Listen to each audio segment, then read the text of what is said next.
Hi hello నమస్తే.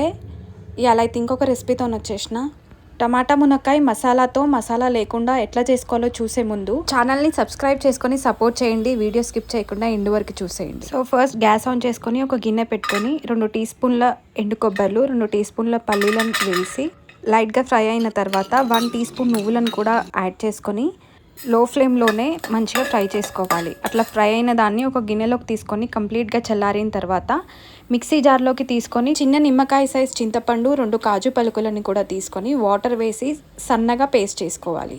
మసాలా వంటలు తినలేని వాళ్ళు ఈ పేస్ట్ని అవాయిడ్ చేయండి.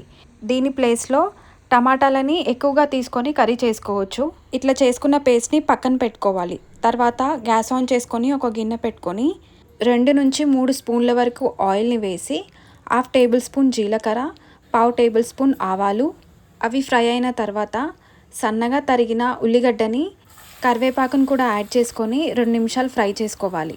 తర్వాత పైన పొట్టు తీసి కట్ చేసుకున్న మునక్కాయల్ని కూడా యాడ్ చేసుకోవాలి. ఈ మునక్కాయలు పచ్చివాసన పోయి మంచిగా ఫ్రై అయిన తర్వాత 1/2 స్పూన్ పసుపు 1/2 స్పూన్ అల్లం వెల్లుల్లి పేస్ట్ని కూడా యాడ్ చేసుకొని పచ్చివాసన పోయేంత వరకు అడుగంటకుండా మంచిగా ఫ్రై చేసుకోవాలి. ఇది ఇట్లా ఫ్రై అయిన తర్వాత 2 పెద్ద టమాటాలను సన్నగా కట్ చేసుకోవాలి, లేదా మిక్సీకి వేసి పేస్ట్ లాగా అయినా చేసుకోవచ్చు. ఒకవేళ మీరు మసాలాని వాడొద్దు అనుకుంటే దానికి బదులు టమాటాలను ఎక్కువ క్వాంటిటీలో తీసుకోవచ్చు.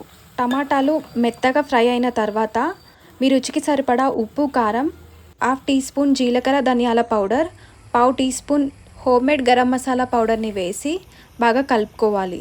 తర్వాత ముందు మనం మిక్సీకి వేసిన మసాలా పేస్ట్ని కూడా యాడ్ చేసుకొని ఆయిల్ పైనకి వచ్చేంత వరకు ఫ్రై చేసుకోవాలి. తర్వాత మీ కన్సిస్టెన్సీని చూసుకొని ఒక గ్లాస్ వరకు నీళ్ళని యాడ్ చేసుకొని మూత పెట్టి 3-4 నిమిషాలు ఉడికించుకోవాలి. ఆయిల్ అంతా ఇట్లా పైనకి వచ్చి మునక్కాయలు కంప్లీట్గా ఉడికిన తర్వాత గ్యాస్ ఆఫ్ చేసుకొని సర్వ్ చేసుకోవడమే.